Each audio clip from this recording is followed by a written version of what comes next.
वासुदेवाय। ओम नमो भगवते वासुदेवाय। ओम नमो भगवते वासुदेवाय। मंगलाचरण हो चुका है। हम याद करते हैं अपने पूज्य आध्यात्मिक गुरु श्रील प्रभुपाद जी को, और साथ ही श्री श्री राधा गोविंदा मंदिर के अध्यक्ष नमो निष्ठा प्रभु जी को, सभी आचार्यों को, सभी शिक्षा गुरुओं को, सभी दीक्षा गुरुओं को, सबको नमन करते हैं, सबसे आशीर्वाद चाहते हैं। और साथ ही साथ आप सभी भक्तों का स्वागत करते हैं और पांचांग प्रणाम करते हैं। हरे कृष्णा, सभी को हरे कृष्णा। तो कल हम 13वां अध्याय शुरू किए थे, और 13वें अध्याय में कुछ शब्द के जो है अनुसार प्रश्न पूछते कि ये क्या है। अर्जुन कहते हैं कि प्रकृति क्या है, और पुरुष क्या है, क्षेत्र क्या है, क्षेत्रज्ञम क्या है, ज्ञान क्या है, और ये क्या है। तो ये चीजों के बारे में फिर हमको भगवान बताते हैं कि क्षेत्रज्ञ क्या है और क्षेत्र क्या है। तो शरीर क्या है, क्षेत्र है, और आत्मा क्या है, क्षेत्रज्ञ है, और भगवान भी क्षेत्रज्ञ हैं। तो क्षेत्रज्ञ क्या है, शाश्वत है। लेकिन क्षेत्र जो है शाश्वत नहीं है, भौतिक पदार्थों से बना हुआ है ये। हमारा शरीर जो कर्म क्षेत्र है ये भौतिक चीजों से बना हुआ है, और इसमें इंद्रियां हैं, और इस इंद्रियों के जो नियंत्रक है वो क्षेत्रज्ञ है, श्री कृष्ण है वो। तो दो क्षेत्रज्ञ हैं और एक क्षेत्र है। और ज्ञान क्या है, इस भौतिक शरीर को जानना, और इसके अंदर जो आत्मा रहती उसको जानना, और परमात्मा को जानना। मुख्यतः कुछ गुण बताते हैं भगवान की, इन गुणों को जो धारण करता है, इन गुणों को जानना ही ज्ञान है। इसके अलावा सब अज्ञान है। और ज्ञान लेके क्या करेंगे हम, ज्ञान लेकर हम उस ज्ञेय को जानेंगे, उद्देश्य को जानेंगे कि हाँ, उस उद्देश्य से भगवान को जानना ही है। तो जो कर्म क्षेत्र है, जो क्षेत्र है, उसको बताया गया कि उसमें क्या क्या होता है। उसमें पंच महाभूत होते हैं, अहंकार है, मन है, बुद्धि है, और पांच ज्ञानेंद्रियां हैं, पांच कर्मेंद्रियां हैं, उनके पांच इंद्रिय विषय हैं, और साथ ही साथ तीन गुणों की अव्यक्त अवस्था है जिसको प्रधान कहा जाता है। तो ये 24 तत्व मिलके बन जाता है आपको ये कर्म क्षेत्र, ये शरीर। और उनके जो है कुछ विकार भी बताया गया है कि इच्छा है, सुख है, दुख है, द्वेष है, चेतना है, ये सब क्या है, गुण है, उसके कर्म क्षेत्र के गुण है ये। और और उनके कारण शरीर में जो चेतना रहती है ना, उसके कारण छह परिवर्तन भी होते हैं। जन्म है, वृद्धि है, पालना है, प्रौढ़ता है, क्षरण है, और मृत्यु है।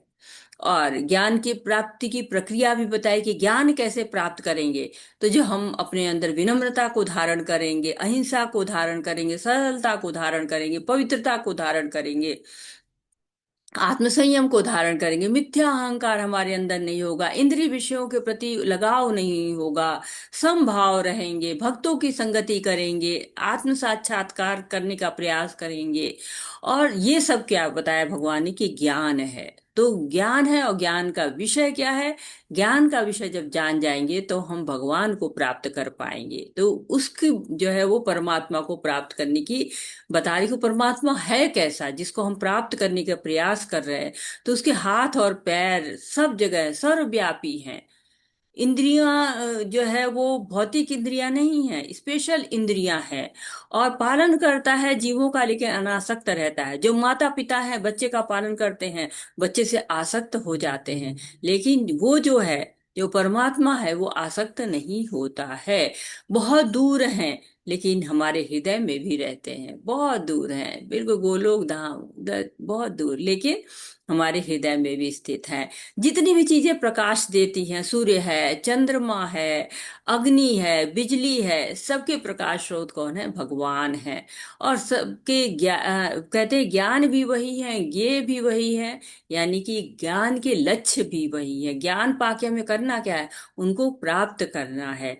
और कहा गया कि प्रकृति क्या है, प्रकृति, सभी भौतिक कारण जो भी दिखाई पड़ते हैं, भौतिक कारण है, क्रियाएं हैं, कार्य, सब कुछ का जो है वो हेतु जो है वो प्रकृति है। और पुरुष क्या है? वो पुरुष है जो भोगना चाहता है, उस प्रकृति को भोगने के कारण, और सुख दुख का जो है वो कारण बनता है। उसको सुख दुख जो मिलते हैं ना, वो उसी के कारण मिलते रहते हैं। तो और उसके साथ ही साथ कहा गया, पुरुषा प्रकृतिस्थो ही भुंक्ते प्रकृति जान गुणान कारणम गुण संगोष्य सदस्योनि जन्मसु। तो इस भौतिक प्रकृति में रहता है कौन? जीव रहता है। और जीव रह के वो तीन गुणों का भोग करता है, और उन भोग करने के कारण ही उसको योनियां मिलती रहती, 84 लाख योनियां मिलती रहती हैं। तो सब लोग कहते हैं कि हमें मुक्ति चाहिए, हमें मुक्ति चाहिए। तो मुक्ति में क्या चाहिए? जन्म मृत्यु जरा व्याधि से छुट्टी चाहिए। लेकिन साथ ही साथ जो है वो जीव चाहता भी क्या है? कि ये भी आनंद मिलता रहे जो यहाँ मिलता है ना, जो शाश्वत नहीं होता है। इस आनंद को भी नहीं छोड़ा था, जो 84 लाख में घूमता रहता है, और जो थोड़ा थोड़ा सुख मिलता रहता है ना, उस सुख से भी बहुत ज्यादा आसक्त रहता है जीव। तो दोनों चीजें तो नहीं मिलती हैं कि शाश्वत सुख भी मिल जाए, और यहाँ भी ये सुख दुख का जो मिला खट्टा मीठा सा स्वाद है ये भी मिल जाए, दोनों नहीं मिल सकता है। तो जीवात्मा क्या करती? भोगना चाहती है, भोग करना चाहती है। लेकिन जब हम शाश्वत सुख पाना चाहते हैं, वहां तो भोग नहीं, वहां तो सेवा करनी पड़ती है। जब हम आसक्ति छोड़ देते हैं, हमें भोगना ही नहीं है, खुश किसको करना है? अपना सुख चाहिए ही नहीं, भगवान का सुख, भगवान की प्रसन्नता। तो ये सुख अलग है। तो हम इन दोनों के बीच में अटके रहते हैं। हम चाहते हैं ये भी सुख मिले, वो भी सुख मिले, यहाँ का भी सुख मिल जाए, लेकिन नहीं, जैसे एक को अगर हम चाहेंगे तो दूसरे का हमें त्याग करना पड़ेगा। इन अधम योनियों के चक्कर से हमें उठ के जो परमात्मा है, जो उपदिष्टानुमंता च भर्ता भोक्ता महेश्वरा परमात्मेति चापयुक्तो देहेस्मिन् पुरुषः परः। तो जो उपदृष्टा है, देखता रहता हम क्या करते हैं, भोगता है, वो महेश्वर है वो। और हम उसकी जगह पे सोचते हैं कि हमें तो कोई देख ही नहीं रहा। तो वो अनुमंता भी है, उपदेष्टा भी है, साक्षी भी है, और अनुमति देने वाला भी है, हमारा पालन करने वाला भी वही है। लेकिन वो महेश्वर है, हम ईश्वर बनना चाहते हैं, कंट्रोलर बनना चाहते हैं। पति परमेश्वर कहा जाता है कि वो कंट्रोल करता है, कंट्रोल करना चाहता है पूरे घर को, कंट्रोलर है। तो नियंत्रण, नियंत्रण किसके हाथ में है? पति के हाथ में, इसलिए पति परमेश्वर कहा जाता है। हम सब छोटी छोटी जगहों में कंट्रोलर बन जाते हैं, लेकिन हम उस कंट्रोल करने के उसमें न जाने कितनी जो है आसक्तियों को ले लेते हैं, और उससे हम परेशान हो जाते हैं। तो हमारे ज्ञान चक्षु खुलते, जो 27 श्लोक से लेकर 35 श्लोक तक हमें ज्ञान चक्षु हमारे जो है खोलने के लिए भगवान ने हमको दिया हुआ है यह अध्याय। तो पढ़ते हैं, कौन पढ़ रहा है? हरे कृष्णा, माता जी दीजिए पढ़ने को। हरे कृष्ण माता जी। माता जी कल 13वां अध्याय का 28 श्लोक तक हुआ था माता जी। हाँ, तो ये 13वां अध्याय ये तो है ना माता जी? माता जी आपने शायद 14, माता जी आपने 14 चैप्टर खोला है। हरे कृष्णा 14 माता फ्लोर जी, वाला है। 14वां खोला हुआ है आपने। ओके ओके, हम खुद जो है 14वां अध्याय खोल के बैठे हैं। हरे कृष्णा, स्टॉप करते हैं फिर देखते हैं माता जी। हरे कृष्णा,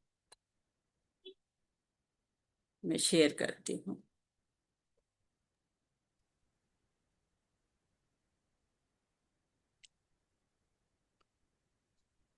माता जी मैं श्लोक पढ़ रही हूँ। हाँ आशा पढ़। कलवा माता जी आप अनुवाद पढ़िए। हरे कृष्ण। धन्यवाद माता। समं पश्यान् हि सर्वत्र समावस्थितमीश्वरम् न हिंस्त्यात्मानमात्मानं ततो याति परां गतिम्। हरे हरे कृष्ण। कृष्ण जी। जो व्यक्ति परमात्मा को सर्वत्र तथा प्रत्येक जीव में समान रूप से वर्तमान देखता है, वे अपने मन के द्वारा अपने आप को भ्रष्ट नहीं करता। इस प्रकार वे दिव्य गंतव्य को प्राप्त करता है। हरे कृष्ण जी। हरे कृष्णा, तो दिव्य गंतव्य को प्राप्त करता है। कैसे दिव्य गंतव्य को प्राप्त करता है, किस तरीके से? तो कह रहे हैं कि जब व्यक्ति परमात्मा को सर्वत्र और प्रत्येक जीव में समान रूप से वर्तमान देखता है, तो वो सर्वव्यापी भगवान है। परमात्मा रूप में कौन रहता है? कौन से विष्णु परमात्मा रूप में रहते हैं? माताजी क्षीरोदक्षाई विष्णु। क्षीरोदक्षाय विष्णु। तो विष्णु जो है जब विस्तार होता है तो पुरुष अवतार, भगवान का पुरुष अवतार होता है। तो उसमें सबसे पहले कारणोदक्षाय विष्णु है, फिर गर्भोदक्षाय विष्णु आते हैं, फिर गर्भोदक्षाय विष्णु से क्षीरोदक्षाय विष्णु का विस्तार होता है। और फिर क्षीरोदक्षाय विष्णु अनंत विस्तार लेते हैं। अनंत विस्तार लेते हैं तब प्रत्येक जीव के अंदर जाते हैं, प्रत्येक जगह पे जाते हैं और सब जगह रहते हैं। सर्वव्यापी, इसीलिए भगवान को कहा कि सर्वव्यापी है। तो जो ये जान जाता है वह अपने मन के द्वारा अपने आप को भ्रष्ट नहीं करता है। जब ये देखने लगता है कि सब जगह भगवान ही है, कहते हैं ना, जिधर देखता हूं उधर तू ही तू है, सब जगह तू ही मुझे दिखाई दे रहा है। तो हम समझ ही नहीं पाते हैं, ज्यादातर लोग को नहीं पता होता है कि हमारे शरीर के अंदर एक आत्मा भी है, एक परमात्मा भी है जो भगवान के रूप में है। लेकिन जो ये जान लेता है वो क्या करता है, वो भगवान में रम जाता है, वो भगवान में दिव्य गंतव्य को प्राप्त करता है। दिव्य गंतव्य क्या है? भगवान का धाम, परम धाम को प्राप्त करता है। हरे कृष्ण। हरे कृष्ण। प्रकृत्यैव च कर्माणि क्रियमाणानि सर्वशः यपश्यति तथात्मानम् अकर्तारं स पश्यति। हरे कृष्ण। जो ये देखता है कि सारे कार्य शरीर द्वारा संपन्न किए जाते हैं, जिसकी उत्पत्ति प्रकृति से हुई है, और जो देखता है कि आत्मा कुछ भी नहीं करता, वही यथार्थ में देखता है। हरे कृष्ण हरे जी। कृष्ण। तो हमने कर्ता जाना है कि कर्ता कौन कौन है, कौन से तीन कर्ता है? कोई बताएगा कौन से तीन कर्ता है? प्रकृति, आत्मा, परमात्मा। प्रकृति, आत्मा और परमात्मा। तो जीव क्या करता है? इच्छा करता है। और उसका इच्छा की पूर्ति के लिए प्रकृति जो है वो कार्य करती है। प्रकृति बताती है कि कैसे करना है। हमारा जो है मन कर रहा है कि मिठाई खा लें, जीव ने इच्छा की कि मिठाई खा लेते हैं। अब उस मिठाई के लिए प्रकृति बताती है कि लड्डू खाएंगे, बर्फी खाएंगे, रसगुल्ला खाएंगे कि रसमलाई खाएंगे कि क्या खाएंगे। दसियों ऑप्शन देती है और भगवान से अनुमति मिलती है, तब जाके जो है वो कार्य पूरा होता है। लेकिन जीव क्या करता है? जीव सोचता है कि मैं स्वतंत्र हूं, मैं भोग कर सकता हूं, और तब वो बंधन में पड़ जाता है। यदि इसी प्रकृति के तीन गुण को सेवा में लगा दे, अगर ये जीव सोचने लगे नहीं ये मिठाइयां है ना, ये भगवान को अर्पित कर दो, तो क्या होगा? बंधन नहीं होगा, भगवान की सेवा में लगा दिया। अब वो मिठाई चाहे बर्फी हो, चाहे लड्डू हो, चाहे कोई, जीव को फर्क ही नहीं पड़ता। लेकिन वो जीव इच्छा कर सकता है कि मैं भगवान की सेवा में लगाऊं, नहीं लगाता है, बंधन में फंसता जाता है। लेकिन जो ये देख लेता है कि ये सारे कार्य प्रकृति के द्वारा हो रहे हैं, प्रकृति न चाह रही है और आत्मा कुछ नहीं करती है, वही यथार्थ में देख पाता है। तो जो क्यों ये देखता है कि नहीं मैं सारा कार्य कर रहा हूँ, वो बंधन में है। जो ये सोचता है मैं कहाँ कर रहा हूँ, भगवान अनुमति दे रहे हैं, प्रकृति व्यवस्था कर रही है, मैं तो कुछ कर ही नहीं रहा हूँ। जो ये देख लेता है वो इस जो योनियां हैं तरह तरह की, जो शरीर हैं तरह तरह के, वो नहीं मिलते हैं। वो समझ जाता है, यथार्थ में देखता है क्या सच है। क्योंकि कहते हैं ना, सत्य भी छुपा होता है, सभी लोग सत्य को नहीं देख पाते हैं। लेकिन जो ये देख पाता है कि आत्मा कुछ नहीं कर रही है, सब ये कार्य प्रकृति कर रही है, प्रकृति क्रियमाणानि गुणे कर्माणि सर्वशः, पढ़ा है ना हमने। अहंकारम इति यम में भिन्न कर्ता हनति मन्यते। जब अहंकार विमूढ़ आत्मा कर्ता हनति मन्यते, जो अहंकार में जो आत्मा डूबी रहती है, जो अहंकार में रहती है, वो सोचती है मैं कर रहा हूं। देखिए कार्य कौन कर रहा है? प्रकृति के गुण कर रहे हैं। जब ये समझ जाते हैं तो फिर हम यथार्थ सही रूप में चीजों को देख पाते हैं। हरे कृष्णा। हरे कृष्ण। यदा भूत पृथक् भावम् एकस्थम् अनुपश्यति तत एव च विस्तारम् ब्रह्म संपद्यते तदा। हरे कृष्ण। जब विवेकवान व्यक्ति विभिन्न भौतिक शरीरों के कारण विभिन्न स्वरूपों को देखना बंद कर देता है और ये देखता है कि किस प्रकार से जीव सर्वत्र फैले हुए हैं, तो वह ब्रह्म बोध को प्राप्त होता है। हरे कृष्ण जी। अरे तो जीव की इच्छा से ही शरीर मिलता है। हमने पढ़ा है ना, यम यम वापि स्मरण भावे तजन्ते कलेवरम। जैसे जैसे जीव याद करता है, स्मरण करता है, जिस भाव में शरीर छोड़ता है, तो इच्छा से और कर्मों के अनुसार ही शरीर मिलता है। तो जीव अलग है, प्रकृति अलग है, दोनों अलग अलग है। लेकिन जब सृष्टि होती है ना, तो इच्छा और कर्म के अनुसार जीव नया शरीर लेके आता है। वो स्थायी नहीं होता है, उसको योनियां मिलती रहती है, अलग अलग योनि मिलती है, अलग अलग शरीर मिलता चला जाता है। तो शरीर क्या है? एक यंत्र है। कहते हैं ना कि जब तक बिजली है तब तक मिक्सी चलती रहती है, वैसे ही जब तक आत्मा है इस शरीर के अंदर, शरीर चलता रहता है। शरीर पुराना हुआ, आत्मा फिर से नया शरीर धारण कर लेती है। तो हम शरीर के स्तर पर जब तक देखते हैं तब तक हम कुत्ता बिल्ली मनुष्य के रूप में दिखाई पड़ते हैं। लेकिन जब हमको समझ में आता है कि आत्मा तो एक ही है, शरीर अलग अलग धारण कर पाई है, तो हम चीजों को दूसरे नजरिए से देखना शुरू करते हैं। तब हम ये नहीं देखते हैं कि ये कुत्ता है, ये बिल्ली है, ये बाघ है, ये शेर है। नहीं, हम उसको आत्मा के स्तर पर देखते हैं। तो देखते हैं कि चारों ओर तरह तरह की 84 लाख योनियां हैं, फैली हुई हैं यहाँ से वहां में। और लेकिन सब क्या है? सबके अंदर आत्मा है, सबके अंदर परमात्मा है। ये हमें ब्रह्म बोध कहा गया इसको। हरे कृष्णा। हरे कृष्ण। अनादित्वात् निर्गुणत्वात् परमात्मायम् अव्ययः शरीरस्थोऽपि कौन्तेय न करोति न लिप्यते। हरे कृष्ण। शाश्वत दृष्टि संपन्न लोग ये देख सकते हैं कि अविनाशी आत्मा दिव्य, शाश्वत तथा गुणों से अतीत है। हे अर्जुन, भौतिक शरीर के साथ संपर्क होते हुए भी आत्मा ना तो कुछ करता है और ना ही लिप्त होता है। हरे कृष्ण जी। हरे कृष्णा। तो यहाँ पर कहा गया है कि पदार्थ और आत्मा जो है दोनों अलग अलग है। पदार्थ जड़ है और आत्मा क्या है? चेतन होती है। लेकिन जो ये भौतिक शरीर हमारा क्या है? ये जड़ है। और आत्मा क्या है? चेतन है। तो शास्त्र दृष्टि संपन्न लोग यह देख सकते हैं कि अविनाशी आत्मा, आत्मा के गुण हम पहले भी पढ़ चुके हैं कि अविनाशी है।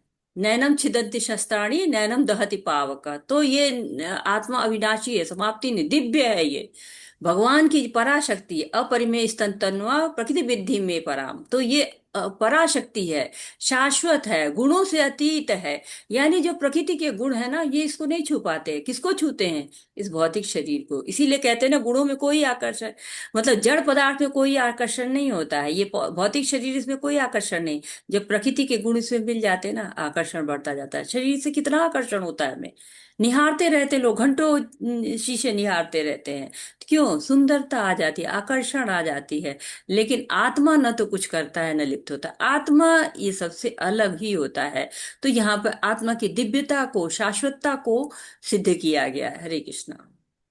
हरे कृष्ण।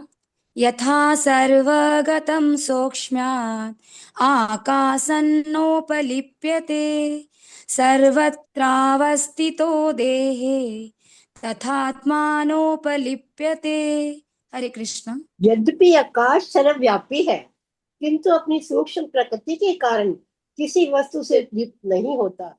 इसी तरह ब्रह्म दृष्टि में स्थित आत्मा शरीर में स्थित रहते हुए भी शरीर से लिप्त नहीं होता। हरे कृष्ण जी। हरे कृष्ण। तो भगवान उदाहरण दे रहे हैं कि आत्मा सर्वव्यापी है, लेकिन अपनी सूक्ष्म प्रकृति के कारण किसी वस्तु से लिप्त नहीं होती। अब कैसे समझेंगे हम? तो भगवान बता रहे कि आकाश में बहुत सी चीजें हैं। आकाश आप जहां भी जाइए, आपको आकाश दिखाई पड़ता रहता है। सब जगह, किसी भी जगह, अमेरिका चले जाइए, इंग्लैंड चले जाइए, भारत में हो जाइए, फ्रांस चले जाइए, चाहे जहां चले जाइए, लेकिन सब जगह आप जहां भी देखेंगे वहीं आकाश आपको दिखाई देगा। लेकिन सूक्ष्म प्रकृति है, बड़ी महीन प्रकृति है, बड़े सूक्ष्म तत्व है ये। इसलिए वो किसी वस्तु से लिप्त नहीं होता। ये नहीं दिखता है, लगता है हमको कि आकाश धरती का मिलन हो रहा है। दूर से देखते, समुद्र के किनारे खड़े तो लगता है आकाश धरती प्रति मिल रहे हैं, लेकिन वहां जाते हैं तो नहीं नहीं मिल रहे हैं। तो इसी तरह से जो शरीर में आत्मा है ना, वो भी शरीर जो भौतिक जगत है उसमें भौतिक जड़ है ना, शरीर जड़ पदार्थ है, उससे लिप्त नहीं होती है। जैसे आकाश है, जड़ पदार्थ से लिप्त नहीं होता है। आकाश भी जड़ है लेकिन वो किसी और वस्तु से लिप्त नहीं होता। यहाँ वायु का भी उदाहरण है कि वायु जल कीचड़ मल तथा अन्य वस्तुओं में प्रवेश करती है, फिर भी वह किसी से लिप्त नहीं होता है। वायु को शोधक कहा गया ना, सबसे बड़ा शोधक कौन है? वायु है। सुगंध ले जाती है, दुर्गंध ले जाती है, लेकिन किसी चीज कुछ रुकती नहीं है। थोड़ी देर में दुर्गंध रहेगी, थोड़ी देर में खत्म, जरा देर आगे बढ़ जाएगी दुर्गंध खत्म। तो दुर्गंध कैसे आती है? किसी वस्तु के सड़ने उड़ने की वजह से आती है, लेकिन वायु में नहीं रहती है। वायु साफ सुथरी। हरे कृष्णा। हरे कृष्ण।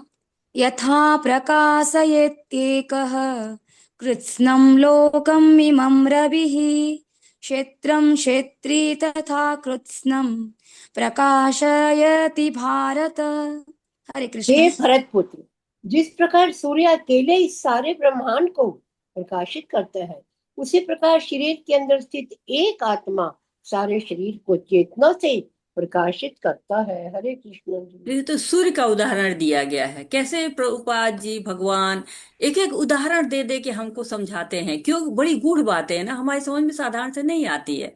तो कहते सूर्य है, आकाश में सूर्य रहता है, कितनी दूर रहता है, लेकिन वो क्या देता है? प्रकाश, सबको प्रकाश मिलता है। और सारा ब्रह्मांड प्रकाशित हो जाता है, इतना उसमें तेज रहता है। वैसे एक आत्मा है, पूरे शरीर को प्रकाशित करती है, चेतना देती है, सिर से पैर तक। ये नहीं कि सिर की अलग आत्मा, पैर की अलग आत्मा, हाथ की अलग आत्मा, नहीं, एक ही आत्मा है, सारे जो है वो शरीर को प्रकाशित करती रहती है। तो ये बहुत बड़ी जो है वो गुण है आत्मा का, कि कितना उसका अस्तित्व है, कि इतने शरीर को चलाती है। एक आत्मा, छोटी सी आत्मा निकल जाती है। कहते हैं ना कि बाल के अग्र भाग के भी 1000वें भाग, तो उसको सहस्त्र भागों में काटिए, फिर उसको सहस्त्र भागों में काटिए, तब जाके वो आत्मा, इतना छोटा आकार है, लेकिन चाहे वो कितना भी लंबा चौड़ा शरीर हो, उसको वो चेतना देती रहती है। उसके कारण वो न रहे तो क्षण भर में मिट्टी कहा जाता है, मिट्टी हो गया, डेड बॉडी, मृत हो गई शरीर। हरे कृष्णा। हरे कृष्ण। क्षेत्र क्षेत्रज्ञयोरेवम् अन्तरं ज्ञानचक्षुषा भूत प्रकृति मोक्षं च ये विदुर्यान्ति ते परम्।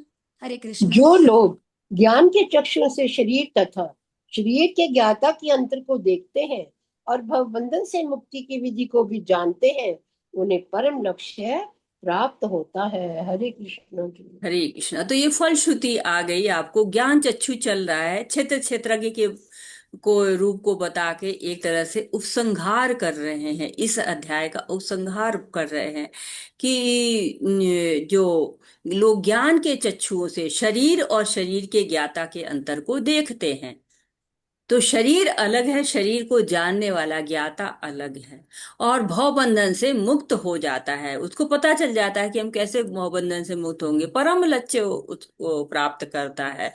तो जो शरीर को जानता है, आत्मा को जानता है, आत्मा के अंदर, आत्मा के पास में रहती हुई परमात्मा को जानता है, वो ये भी जान जाता है कि भौतिक जगत से कैसे छूटना है। वो दोबारा जन्म नहीं लेता है, भवबंधन से मुक्त हो जाता है, चेतना को परिवर्तित कर लेता है। तो इस तरह से हमने 27वें श्लोक से लेके और 35वें श्लोक तक ज्ञान चक्षु को जाना। थोड़ा सा रिवाइज कर लेते हैं इसको कि क्या क्या हमने जाना है। तो हरे कृष्णा, कोई बताएगा क्या क्या जाना है हमने? हमने 27 से लेकर 35 तक हम लगातार पढ़ रहे हैं कि ज्ञान चक्षु क्या है। तो इस ज्ञान चक्षु के पॉइंट्स जाने आपने, क्या क्या ज्ञान चक्षु में, कब हमें लगेगा कि हमारे ज्ञान चक्षु खुल गए हैं? हरे कृष्णा।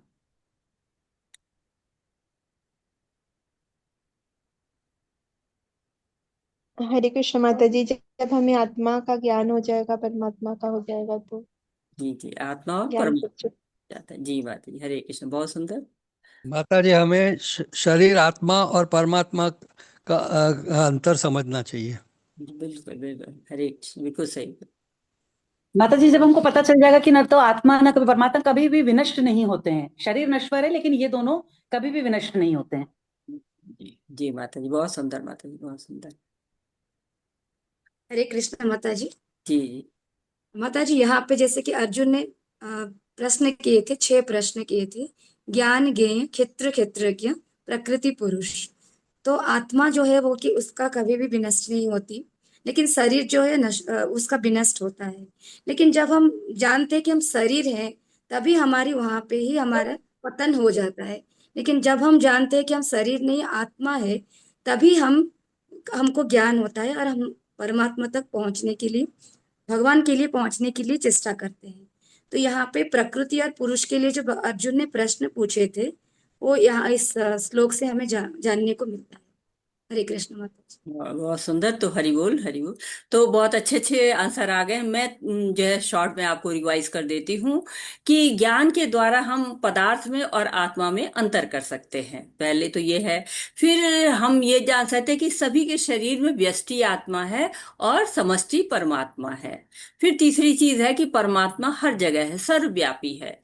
चौथा हमने जाना कि आत्मा कुछ नहीं करती है, सारे कार्य जो है वो शरीर के द्वारा किए जाते हैं। और पांचवा है कि जीवात्मा अलग है और शरीर जो है वो, जो हमारा कार्य क्षेत्र है, वो अलग है। फिर हमने आत्मा को जाना कि आत्मा दिव्य है, शाश्वत है।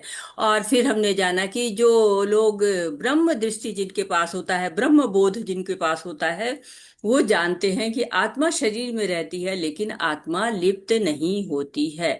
तो हमने इस तरह से कई, या ये भी जाना कि जो लोग ज्ञान के चक्षु से शरीर और शरीर के ज्ञाता के अंतर को देखते हैं, उनको भव बंधन से मुक्ति मिल जाती है। तो इस तरह से हमारे जो ज्ञान चक्षु जो खोले हैं भगवान ने, उनको हमें याद रखना है। और उनसे याद करके हमें अपने ज्ञान के द्वारा, कहते हैं ना कि परम लक्ष्य को प्राप्त करना है। इस प्रकार श्रीमद् भगवद गीता के 13वें अध्याय प्रकृति पुरुष तथा चेतना का भक्ति वेदांत तात्पर्य पूर्ण हुआ। हरे कृष्णा कृष्ण कृष्णा हरे हरे, हरे रामा राम राम हरे हरे, हरे कृष्णा कृष्ण कृष्णा हरे हरे, हरे राम राम राम हरे हरे। हाँ, पढ़िएगा। हरे कृष्ण। ज्ञानेश प्रभु जी आप श्लोक पढ़िए। जलेंद्र प्रताप प्रभु जी आप अनुवाद पढ़िए। हरे कृष्ण। धन्यवाद हरे माता जी, बहुत। धन्यवाद आशा हरे माता। कृष्ण माता जी। हरे कृष्ण। ओम परमात्मने नमः। अतः चतुर्दश अध्यायः। श्री भगवान उवाच परम भूयः प्रवक्ष्यामि ज्ञानानां ज्ञानमुत्तमं यत् ज्ञात्वा मुनयः सर्वे परां सिद्धिमितो गताः। हरे कृष्ण। हरे कृष्ण माता जी, सबको धन्यवाद प्रणाम। भगवान ने कहा, अब मैं तुमसे समस्त ज्ञानों में सर्वश्रेष्ठ इस परम ज्ञान को पुनः कहूंगा, जिसे जान लेने पर समस्त मुनियों ने परम सिद्धि प्राप्त की है। हरे कृष्ण माता जी। हरे कृष्णा। तो कहते हैं कि भारत में गुण के बारे में सभी लोग जानते हैं, सभी लोग इस बात को कहते हैं कि गुण हमारे अच्छे होने चाहिए। सतोगुण, रजोगुण, तमोगुण लगभग जो है लोग जानते हैं, भले उसको उस नाम से न जानते हो। तो इसलिए ये अध्याय बहुत महत्वपूर्ण होता है, क्योंकि ये प्रकृति के 3 गुणों की बात करता है।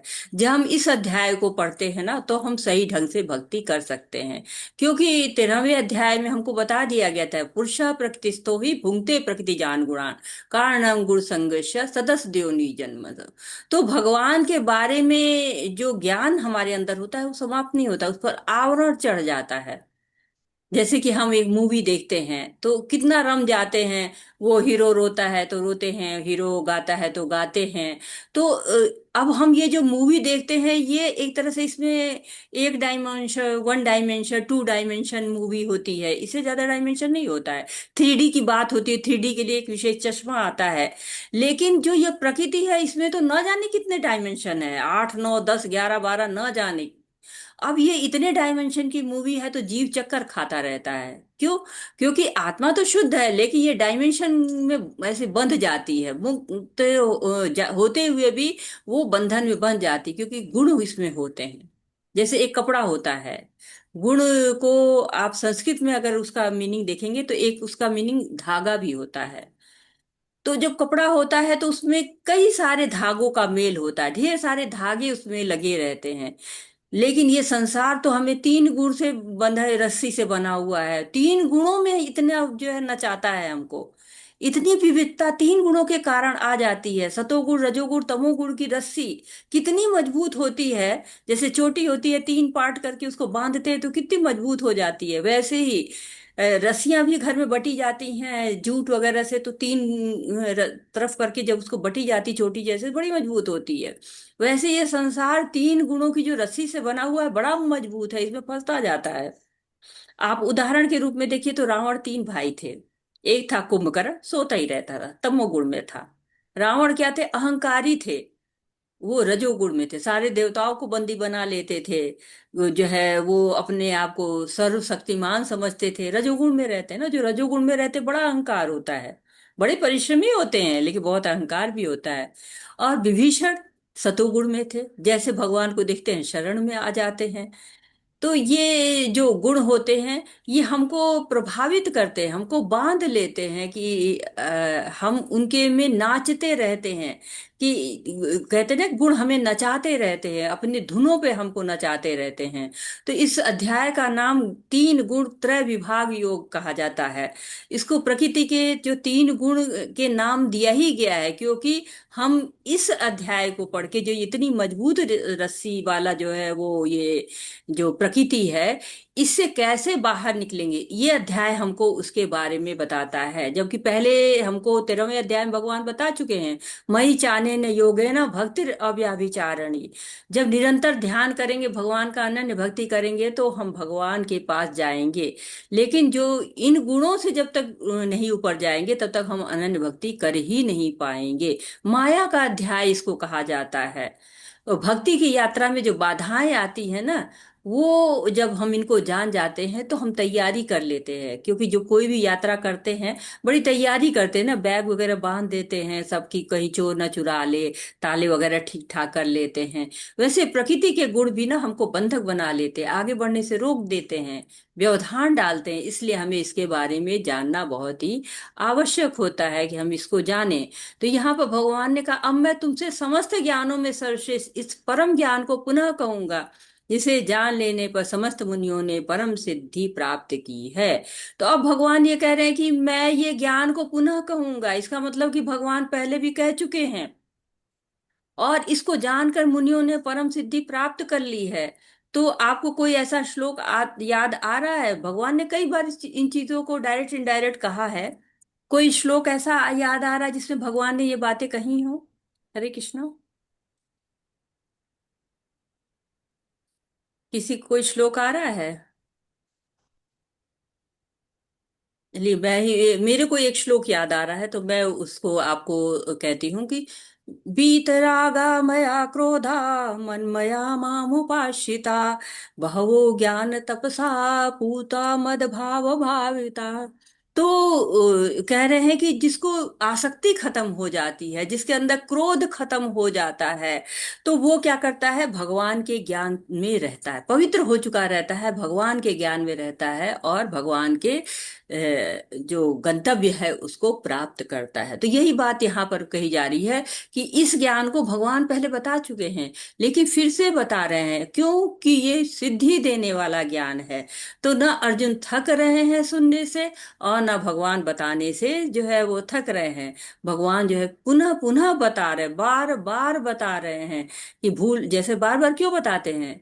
कोई चीज हम बच्चे को भेजते हैं बाजार, तो बार बार याद दिलाते हैं, नहीं लेके आना, ये कहा है लेके आना, ये करके आना। क्यों? कि बच्चा जो है करके जरूर आए, विचलित ना हो, जो है बीच में छोड़े नहीं, पूरा करके आए उस कार्य को। तो वैसे ही भगवान बार बार याद दिलाएंगे, परम सिद्धि प्राप्त करनी है तुमको। हरे कृष्णा। हरे कृष्ण। इदं ज्ञानमुपाश्रित्य मम साधर्म्यमागताः सर्गेऽपि नोपजायन्ते प्रलये न व्यथन्ति च। हरे कृष्ण। जैसे माता जी, इस ज्ञान में स्थिर होकर मनुष्य मेरे जैसे प्रकृति साफ स्वभाव को प्राप्त कर सकता है। इस प्रकार स्थित हो जाने पर वह न तो सच के समर्पण होता है और न प्रलय के समय विचलित होता है। हरे कृष्ण माता जी। हरे कृष्णा। तो ये अध्याय बड़ा महत्वपूर्ण है। ये इस तरह का जो है वर्णन कहा है। जो 9 योगेंद्र थे, जो ऋषभ जी के पुत्र थे, उसमें से कुछ ब्राह्मण बने, कुछ क्षत्रिय बने, कुछ परमहंस बन गए। तो उनको कहा गया कि जो ये जान जाता है, जो इस तरह के जो पाठ करता है भगवान का, वो बुद्धिमान होता है। जो इस गुण को जान जाता है कि इन गुणों से ऊपर उठ के जो सतोगुण में जाना है, और सतोगुण से ऊपर शुद्ध सतोगुण में जाना, जो इस ज्ञान को जान जाता है, उसको बुद्धिमान कहा जाता है। तो एक तरह से आप सब लोग बड़े बुद्धिमान हैं, जो कि इस पाठ को पढ़ रहे हैं, इसको भगवत गीता को पढ़ रहे हैं, इसमें भी इस पाठ को पढ़ रहे हैं, जो आपको गुणों से बाहर निकाल देगा।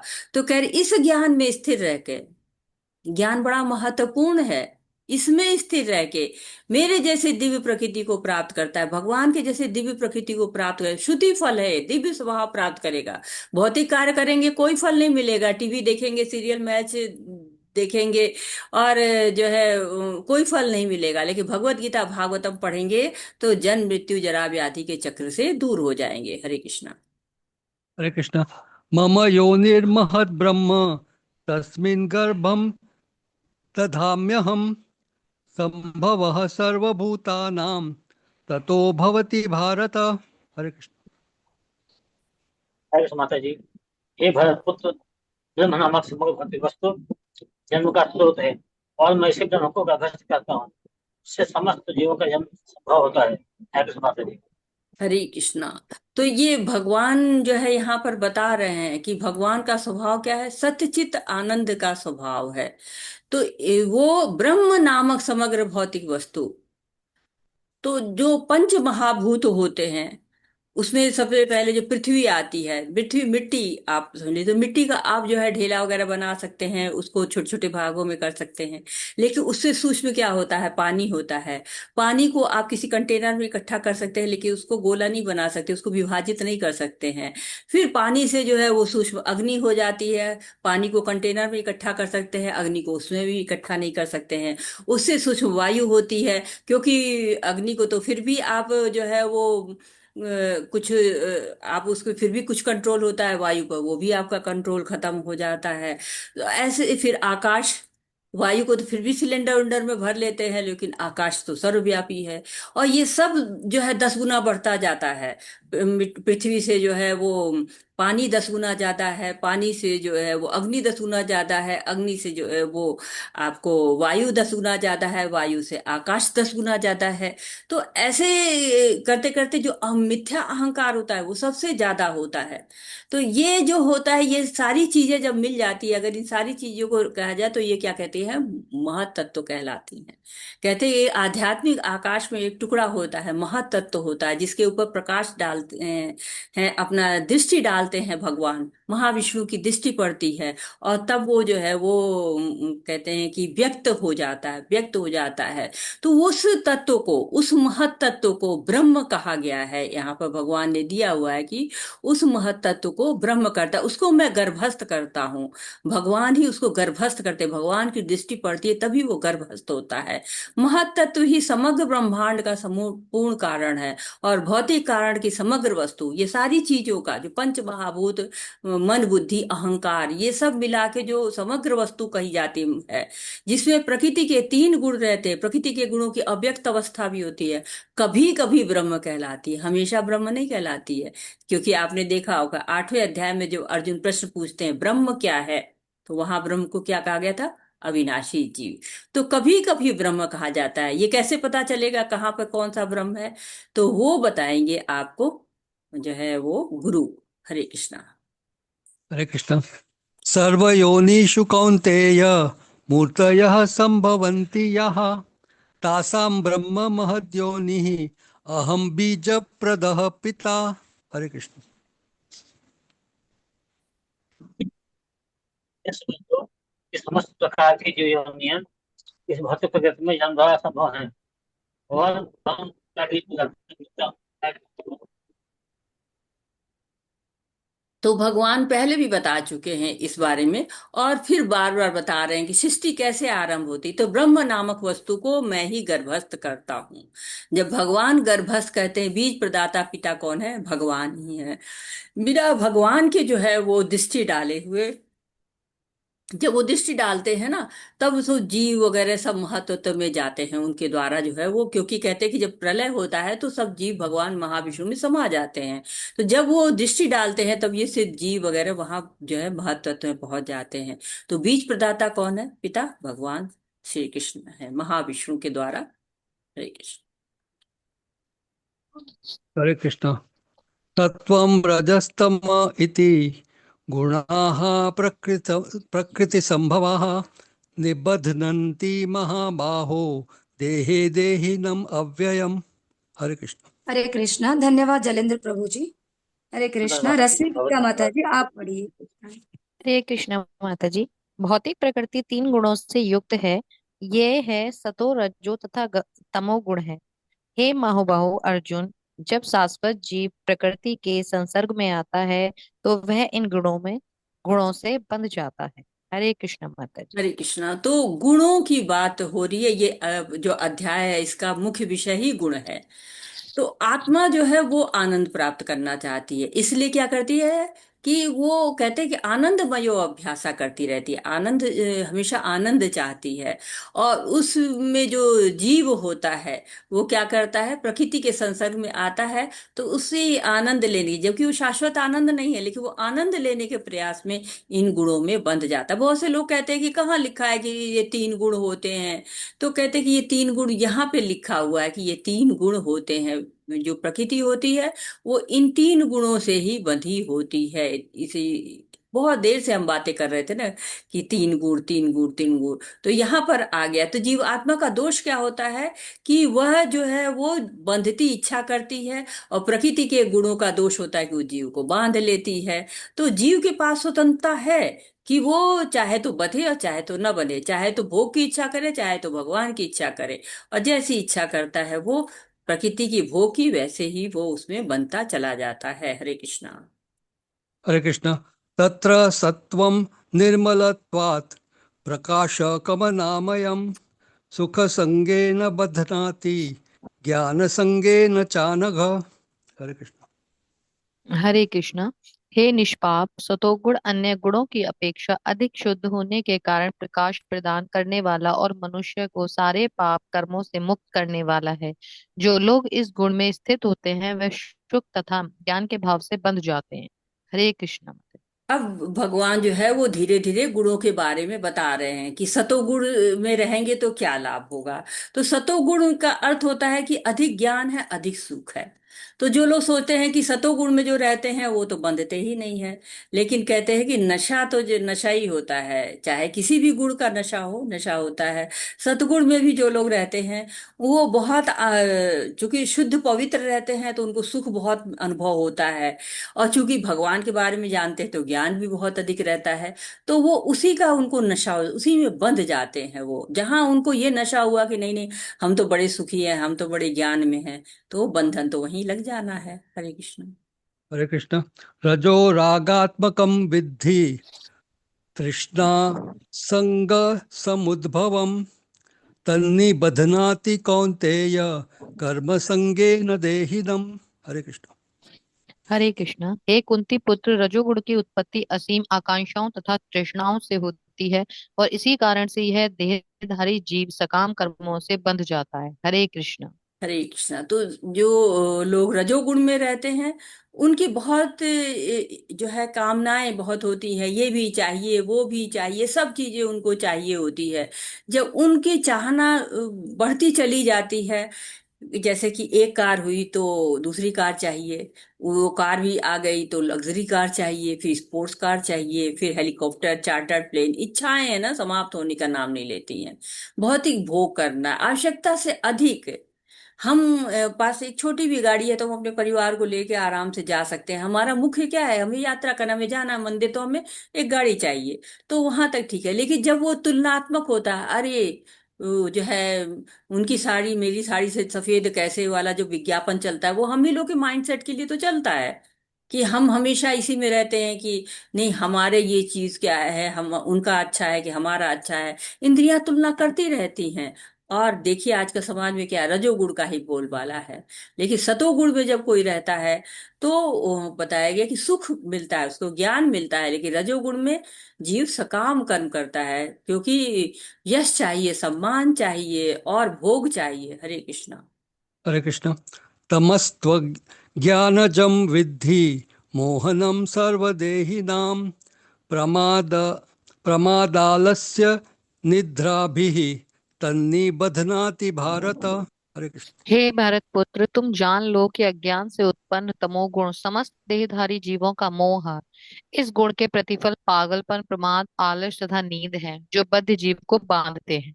हरे कृष्णा। हरे कृष्णा। जैसे आपके पास लैपटॉप है तो थोड़ा सा वायरस होता है तो वो जल्दी ठीक हो जाता है। लेकिन जब उसमें वायरस ही बहुत ज्यादा हो जाता है तो कंप्यूटर स्टार्ट ही नहीं होता है। उसी तरह से तमोगुण है, कोई कार्य ही नहीं करना चाहता है। जैसे होता है ना, ऑफिस में लोग बैठे रहेंगे लेकिन कहेंगे कल आओ कल आओ, काम ही नहीं करेंगे। आप कहेंगे बैठे तो हो, कर दो, आपको दिख रहा है कि हम बैठे हैं। तो तमोगुण क्या करता है, हमेशा जो है वो प्रमाद में रहता है, आलस्य में रहता है। वो कभी जो है वो उसके अंदर उत्साह नहीं होता है, क्योंकि सुख नहीं है उसको, उसको ज्ञान नहीं है, उसकी कोई कामनाएं नहीं, कोई इच्छा ही नहीं है, हमेशा नीड में ही रहता है, आलस्य में रहता है। हरे कृष्णा। हरे हरे कृष्णा। कृष्ण। धन्यवाद, धन्यवाद ज्ञानेश प्रभु जी, धन्यवाद रश्मि गुप्ता माता जी, हरे अत्रेय कृष्ण माता माता। जी। हरे कृष्णा प्रभु जी। अत्रेय माता जी आप श्लोक पढ़िए, रूमा माता जी आप अनुवाद पढ़िए। हरे कृष्णा। हरे कृष्ण। सत्यं शुके संजयति रजः कर्मणि भारत ज्ञानमावृत तु तमः प्रमादे संजयत्युत। हरे कृष्ण। हरे कृष्णा। हे भरतपुत्र, सतोगुण मनुष्य को सुख से बांधता है, रजोगुण सकाम कर्म से बांधता है और तमोगुण मनुष्य के ज्ञान को ढक कर उसे पागलपन से बांधता है। हरे कृष्णा। धन्यवाद हरे माता जी। कृष्ण। तो बता रहे हैं ना कि सतोगुण सुख से बांधता है। जैसे कोई दार्शनिक है, शिक्षक है, वो पढ़ते हैं, सुनाते हैं, सबको समझाते हैं, उनको संतुष्टि मिलती है। संतुष्टि होती तो उसे सुख मिलता है। तो ये क्या होता है, सतोगुण में लोग रहते हैं। और रजोगुण क्या करते हैं, सकाम कर्मी होते हैं। स्कूल खोलना है, प्याऊ खोलना है, किसी को खाना खिलाना है, किसी की जो है सहायता करना है कि वो हमारा मान करे, हमारा यश करे। तो उनको क्या मिलता है, उनको भी एक तरह की संतुष्टि मिलती है, कामनाओं से काम कर्म करते हैं, वो खुश होते हैं। हमने तो बहुत बड़ा भंडारा कराया, हमने तो बहुत बड़ा, वो इस तरह से प्रसन्न होते रहते हैं। लेकिन तमोगुणी के प्यास तो कुछ भी नहीं है, कामनाएं ही नहीं है। उसको पता ही नहीं है कि उसका जीवन कैसे चल रहा है, तो निरर्थक जीवन जीता रहता है, पागलपन से बंधा रहता है। तो कहते कि नहीं ये तो किसी काम के नहीं है। तो वैसे तमोगुणी किसी काम का नहीं रहता। हरे कृष्ण। रजस्तमश्च विभूय सत्यं भवति भारत रजः तमश्चैव तमश्सत्त्वं रजस्तथा। हरे कृष्ण। हरे कृष्ण।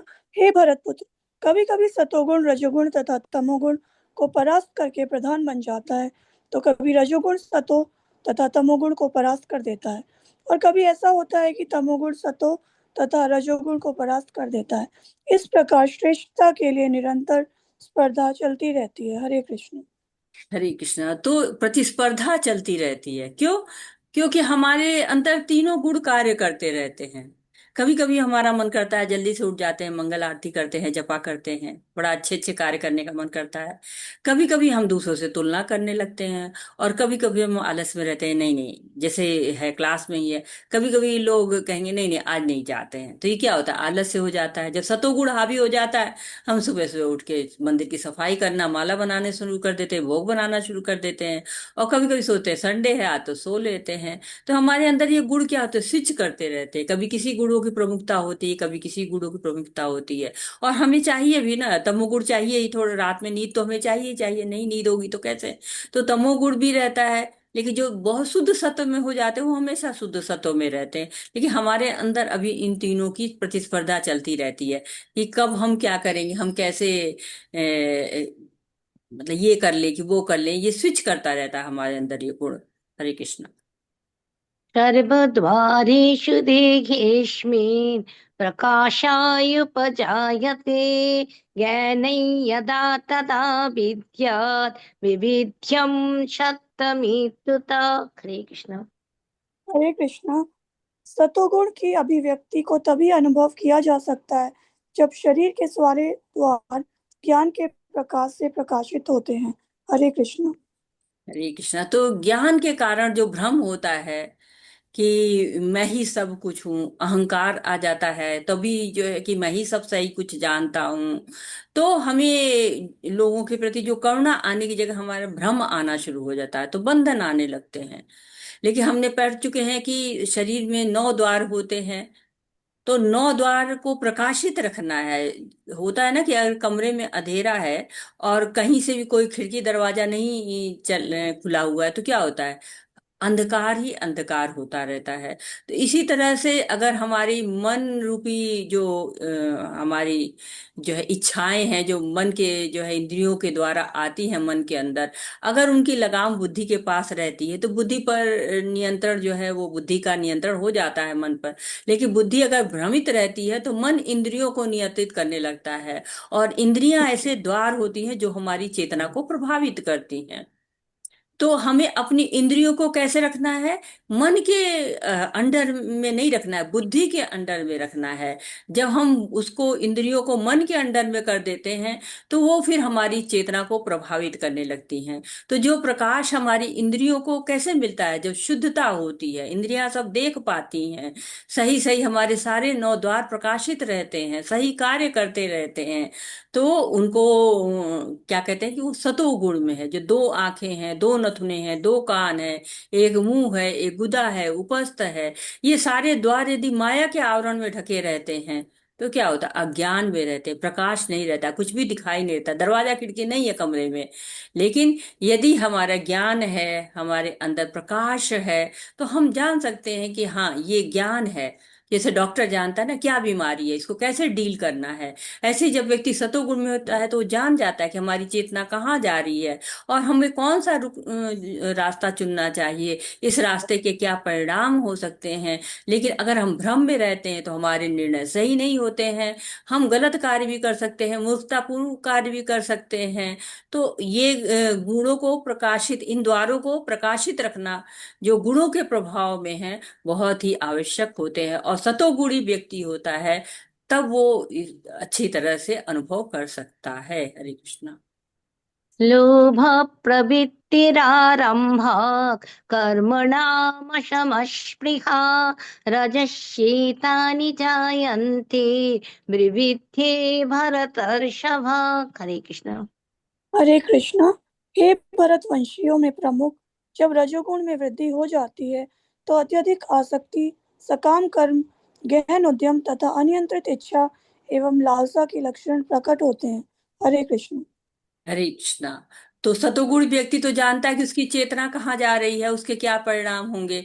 लेकिन जब रजोगुण में होते हैं तो क्या होता है? कामनाएं कामनाएं होती है। रजोगुण जब होता है तो हमें आसक्ति बढ़ती है, इच्छाएं अनियंत्रित होती हैं, लालच बढ़ने लगता है, इंद्रिय भोग की कोई सीमा ही नहीं रहती है। तो हमारे कार्य क्या होते हैं? हमारी इच्छाओं से चलते रहते हैं, इंद्रिय भोग के लिए कर्म होते रहते हैं। हमें हमारे जो है वो लालसाएं, हमारे लालच, अनियंत्रित इच्छा, ये सब हमें दिखाई पड़ने लगती है। ये रजोगुण की विशेषता है कि आसक्ति होगी उसमें, गहन उद्यम, बहुत परिश्रम करेगा, इच्छाएं अनियंत्रित रहेंगी, लालच रहेगा, इसके लिए सकाम कर्म करेगा। ये सब रजोगुण के लक्षण है। हरे कृष्णा। अप्रकाश प्रवृत्तिश्च प्रमादो मोह एव च तमस्येतानि जायन्ते विविद्धे कुरु नन्दन। हरे कृष्ण। हरे कृष्णा। धन्यवाद रुमा माता जी। डॉक्टर मधु धन्यवाद कपूर माता जी। धन्यवाद माता जी। डॉक्टर मधु कपूर माता जी आप पढ़िए। हरे हरे कृष्णा। कृष्णा माता जी, सादर प्रणाम। धन्यवाद, आपने पठन का अवसर दिया मुझे। जब तमोगुण में वृद्धि हो जाती है तो हे कुरुपुत्र, अंधेरा, जड़ता, प्रमत्तता तथा मोह का प्राकट्य होता है। हरे कृष्णा। हरे कृष्णा। तो ये गुण बताए जा रहे हैं कि जब तमोगुण में कोई रहता है तो उसके अंदर क्या होता है, अंधेरा रहता है, अज्ञान रहता है ना। जब ज्ञान आता है तो प्रकाश होता है, नहीं तो अंधेरा रहता है, जड़ता है, बैठा रहेगा।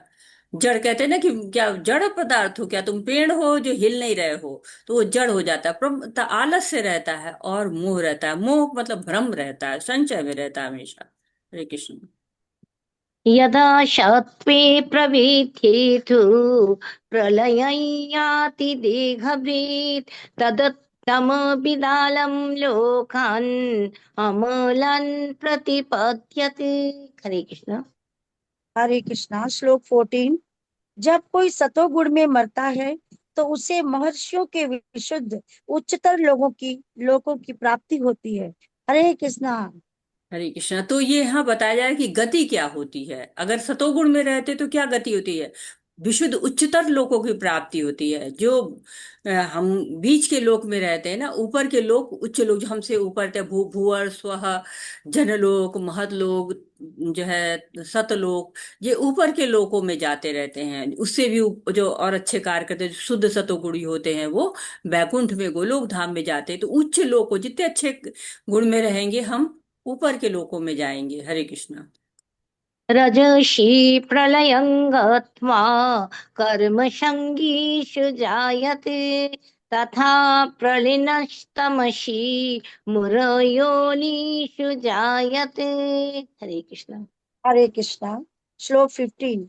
जब कोई रजोगुण में मरता है तो वह सकाम कर्मियों के बीच में जन्म ग्रहण करता है, और जब कोई तमोगुण में मरता है तो वह पशु योनि में जन्म धारण करता है। हरे कृष्णा। हरे कृष्णा। तो बताया जा रहा है कि जब किस गुण में कहाँ पर उसकी गति कहाँ पर होती है, वो कहाँ पर जाता है। तो जो रजोगुण में होते हैं वो चाहते हैं कि खूब और भोग भोगे, यहीं पर वो सारे भोग भोगना चाहते हैं।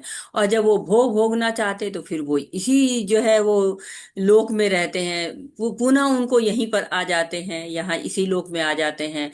और जो तमोगुण में रहते हैं उनको क्या कहते हैं, वो उनको और गति मिलती है, निम्न गति मिलती है, पशु योनि में जन्म धारण करते हैं। अब सोचिए कितनी विपरीत परिस्थिति है कि मनुष्य जन्म होते हुए भी फिर पुनः जन्म लेके पशु योनि में जाना पड़े। क्योंकि मनुष्य योनि में हमको सुविधा रहती है कि हम भगवान की तरफ जा सकते हैं। हरे कृष्णा। कर्मणः सुकृतशाखो सात्विकं निर्मलं फलं रजसास्तु फलं दुःखम् अज्ञानं फलम्। हरे कृष्ण। हरे कृष्णा। श्लोक 16। पुण्य कर्म का फल शुद्ध होता है और सात्विक कहलाता है, लेकिन रजोगुण में संपन्न कर्म का फल दुख होता है, और तमोगुण में किए गए कर्म मूर्खता में प्रतिफलित होते हैं। हरे कृष्णा। ऐसे जो सतोगुण में जो कर्म करते हैं वो सात्विक होते हैं, शुद्ध होते हैं, मोह से मुक्त होते हैं, सुख देते हैं। रजोगुण में जो होते हैं वो भौतिक होते हैं, उनका फल भौतिक होता है। बहुत जो है परिश्रम लगता है, कष्ट भी होता है, लेकिन वो कर्म फल अंत में तो दुखी के रूप में रहते हैं। जो तमोगुणी होते हैं वो तो मूर्ख होते हैं, तो कहते हैं कि उनका जो फल मिलता है ना वो भी दुख देने वाला होता है, पशु जीवन प्राप्त होता है। लेकिन तब वो गुड़ी को महसूस नहीं होता है। कहते हैं ना कि जिस पेड़ पे बैठे रहते हैं ना उसी डाली को काटते रहते हैं, वो लोग तमोगुणी होते हैं। तो सतोगुणी को ऐसा होता है कि पहले तो कष्ट होता है लेकिन बाद में सुख मिलता है। रजोगुणी को क्या होता है, पहले सुख मिलता है लेकिन बाद में दुख मिलता है। लेकिन तमोगुणी को न पहले सुख मिलता है न बाद में सुख मिलता है। वो हमेशा मूर्खता पूर्वक कर्म होते हैं तो फल भी मूर्खतापूर्ण ही रहते हैं। हरे कृष्णा। हरे कृष्णा। हरे कृष्णा। हरे कृष्णा। धन्यवाद अत्रि माता जी, धन्यवाद मधु कपूर माता जी। माधुरी शर्मा माता जी आप श्लोक पढ़िए, प्रभा माता जी आप अनुवाद पढ़िए। हरे कृष्णा। हरे कृष्ण मतलब हरे कृष्ण। सत्त्वात् संजायते ज्ञानम् रजसो लव एव च प्रमादो मोहो तमसः भक्तो ज्ञानम् एव च। हरे कृष्ण। हरे हरे कृष्णा। कृष्ण माता जी, एक मिनट जस्ट।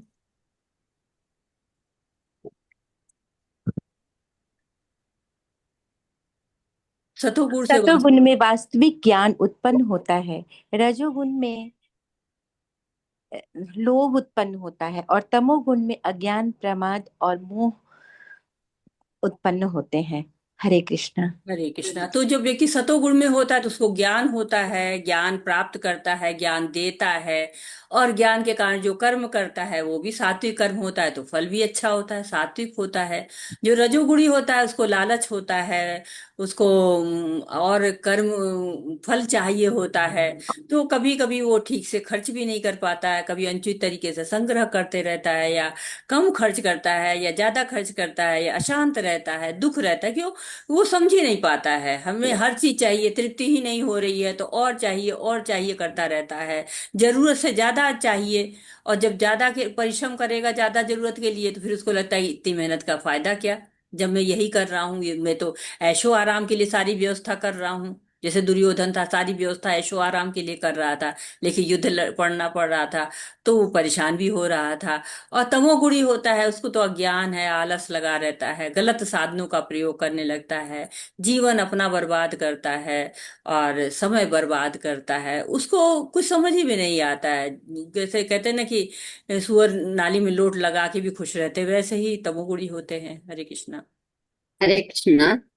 ऊर्ध्वं गच्छन्ति सत्त्वस्थाः मध्ये तिष्ठन्ति राजसाः यगण्ये गुणवृत्तिस्थाः अधो गच्छन्ति तामसाः। हरे कृष्ण।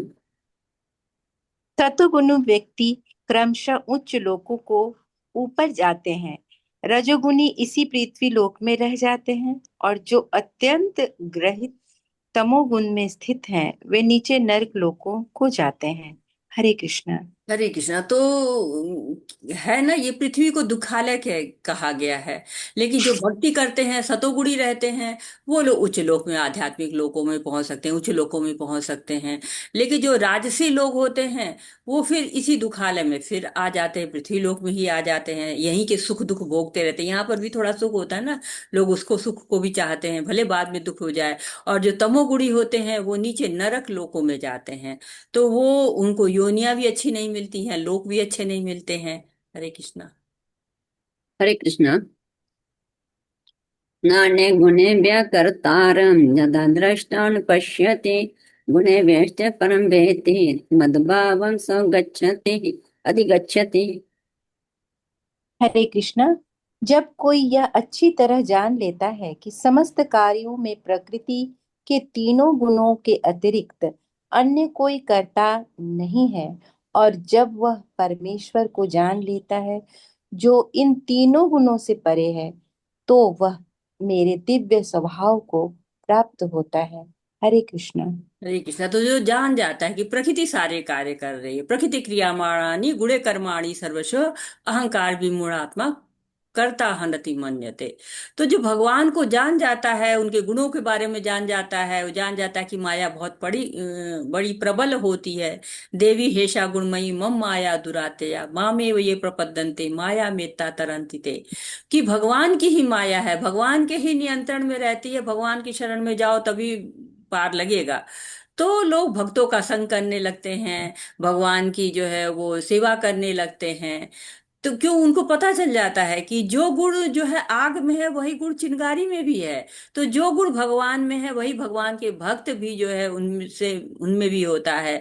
तो भक्तों का संग करने पर क्या होता है, पतन होने का भय नहीं रहता है। जैसे अजामिल थे, उन्होंने भक्तों का संग किया, तो उनको फिर बाद में भगवान ने सही रास्ते पर ले आए, भले बीच में वो भटक गए थे, लेकिन फिर भी उनको वापस जो है वो भक्ति में आए। भक्ति का थोड़ी देर उनको विष्णु द्वैत का साथ रहा उनका, और उसके द्वारा वो पुनः समझ गए कि मैं गलती कहाँ कर रहा था, और फिर अपनी गलती को सुधार लेते हैं। नारद जी थे, नारद जी इन्होंने भक्ति वेदांतों का साथ किया था, और भक्ति वेदांतों का साथ करके उनको क्या हुआ, 5 वर्ष का बच्चा, और वो भगवान के तत्व को समझ गया। इसीलिए कहते साधु संगा सब शास्त्र कहे लव मात साधु संग सब सिद्धि होए। तो शास्त्र कितना भी पढ़े, जब तक भक्तों का संग नहीं होता है ना, तब तक सिद्धि मिलने में थोड़ा देर लगती है। लेकिन परमेश्वर को जब जान जाता है, कैसे, भक्तों के माध्यम से, भक्तों के संग के माध्यम से, तो वो अपने दिव्य स्वभाव को, तीन गुणों को से पार हो जाता है, और दिव्य स्वभाव यानी कि जो उसका आध्यात्मिक स्वरूप है उसको प्राप्त कर पाता है। हरे कृष्णा। हरे कृष्ण। गुणानेत्यन्ते त्रीन् देहि देहमद्भवान् जन्ममृत्यु जरा दुःखैः विमुक्तो अमृत अश्नुते। हरे कृष्ण। हरे कृष्णा। जब देहधारी जीव भौतिक शरीर में से संबद्ध इन तीनों गुणों को लांघने में समर्थ होता है तो वह जन्म, मृत्यु, बुढ़ापा तथा उनके कष्टों से मुक्त हो सकता है और इसी जीवन में अमृत का भोग कर सकता है। हरे कृष्णा। हरे कृष्ण। तो कई लोग सोचते हैं कि त्रिगुणातीत होने के लिए, गुणों से परे जाने के लिए मृत्यु आवश्यक है। नहीं, ऐसा नहीं है। तीन गुणों से जो है वो आप इसी जन्म में, इसी शरीर में आप जो है वो हो सकते हैं। क्योंकि जब भगवान बताते हैं ना कि आप ज्ञान के बारे में बताते हैं, तो क्या कहते हैं? जन्म मृत्यु जरा व्याधि दुख दोषानुदर्शनम। तो जो ये जान जाता है वही जो है ज्ञान है। यदि पूछा जाए कि समस्या क्या है आपके जीवन में, तो जो यूनिवर्सल समस्या है, वैसे तो हम कहेंगे कि हमको बुखार है और कोई कहेगा कि हमारा घर नहीं है, लेकिन असली समस्या क्या है? जन्म मृत्यु जरा व्याधि से दूर हो जाना। तो भगवत गीता में सभी समस्याओं का हल है। और भगवत गीता पहले तो ये बताती कि असली समस्या क्या है, फिर ये बताती कि ये सबकी समस्या है, चाहे राजा हो चाहे रंक हो, सबको ये समस्या आनी आनी है। ये चार समस्याएं सबकी जड़ हैं, सारी समस्याओं की ये जड़ हैं। तो जैसे भगवान रोग बताते हैं, डॉक्टर की तरह से रोग बता देते हैं, वैसे उसका उपचार भी बता देते हैं कि इन गुणों से आप ऊपर उठो और भगवान से जुड़ो। जैसे लोहा होता है और आग होती है, दोनों शुरू में आपको अलग अलग दिखते हैं, लेकिन जैसे जैसे लोहा आग के संपर्क में आ जाता है वैसे वो भी लाल हो जाता है आग की तरह से। वैसे जैसे जैसे जीव भगवान से जुड़ता जाता है वैसे ही वो सच्चिदानंद स्वरूप को प्राप्त कर लेता है। हरे कृष्णा। हरे कृष्ण।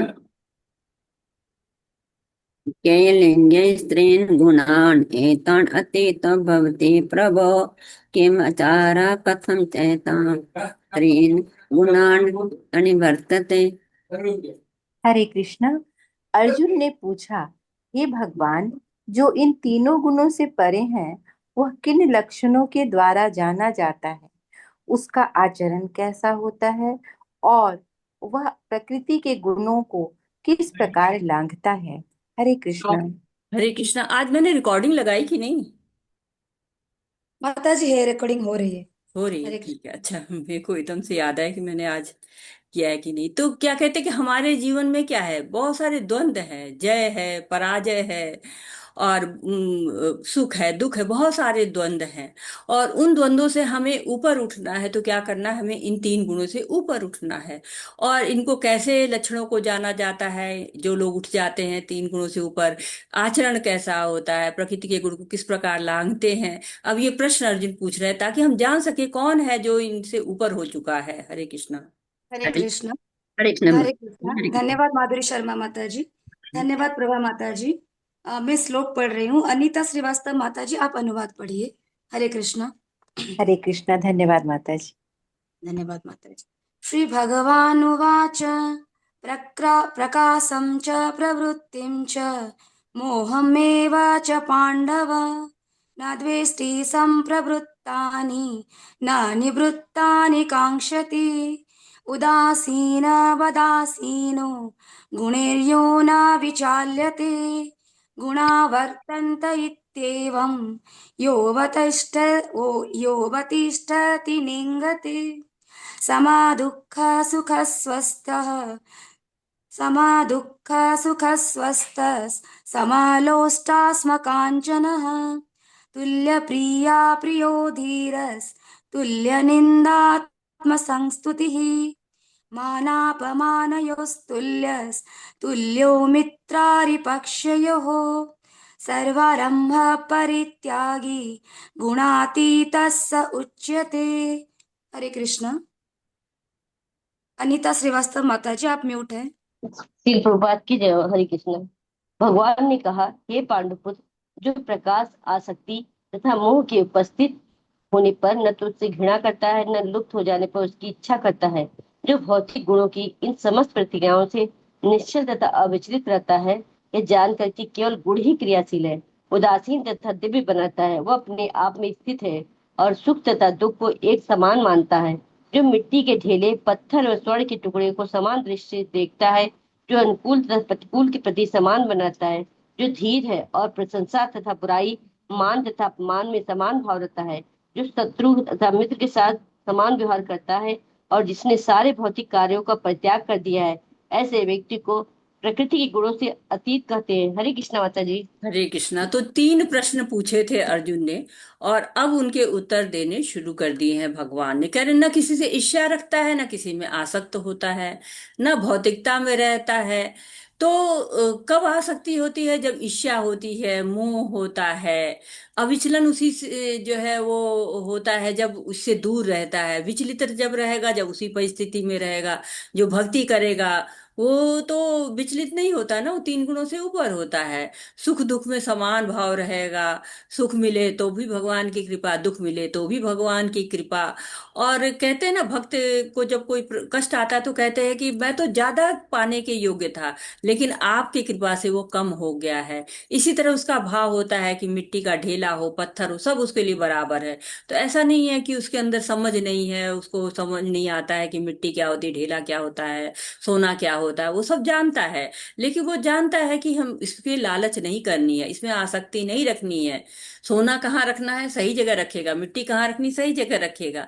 लेकिन वो सब भगवान की सेवा में लगाएगा। प्रभुपाद जी से कहते थे लोग ना कि आपको कोई ढेर सारा सोना दे तो क्या करेंगे? तो उनका कि मैं उसको भगवान की सेवा में लगा दूंगा।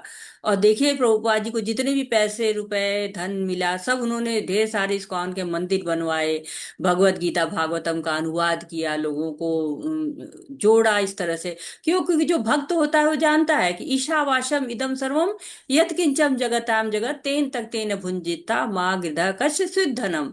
आवश्यकता से अधिक ना हमको संग्रह करना है, ना आवश्यकता से अधिक हमको खर्च करना है।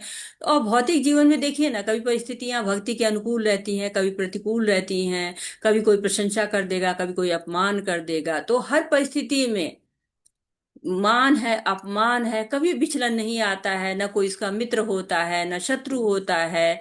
और वो उसके अंदर दयालुता बनी रहती है, मान अपमान का भाव नहीं रहता है, सबके साथ व्यवहार उसका समान रहता है। भौतिक कार्यों से वो दूर रहता है, आसक्त नहीं होता है। अब आप देखिए अर्जुन क्या है, अर्जुन के साथ तो कितना अत्याचार हुआ था, पांडवों के साथ तो पूरे समय पूरे जीवन अत्याचार होता रहा। लेकिन तब भी उनके मन में दया आ रही है कि कौरवों को कैसे मारूंगा मैं, कैसे हमारे लोग हैं, हमारे भाई बंधु हैं, राज्य के सुख के लिए मैं कैसे इसको मार लूं। लेकिन कौरव क्या है, परेशान है, युद्ध के लिए उतावले हैं। लग रहा है उनको कि मैं ही जीतूंगा, क्योंकि मेरे पास 11 अक्षौहिणी सेना है, इनके पास तो 7 अक्षौहिणी है। लेकिन वो ये नहीं समझ पा रहे कि उनके पास भगवान है, उनके साथ में भगवान है। तो भगवान कभी भी भक्त का अपमान सही नहीं सकते हैं। और उन्होंने कहा भी तो अर्जुन को कि उठो, युद्ध करो और विजयी हो। सारा दिखा दिया कि क्या क्या तुम्हारी ही विजय होनी है, और सारे लोग मारे जाने वाले हैं। तो भगवान के की विश्वास भक्तों पर होता है, और भक्तों का विश्वास भगवान पर होता है। हरे कृष्ण। हरे कृष्णा। धन्यवाद अनीता श्रीवास्तव माता जी। संतोषी गुप्ता माता जी आप श्लोक पढ़िए, प्रवीणा माता जी आप अनुवाद पढ़िए। हरे कृष्ण। हरे कृष्ण माता जी, सादर प्रणाम। हरे कृष्ण।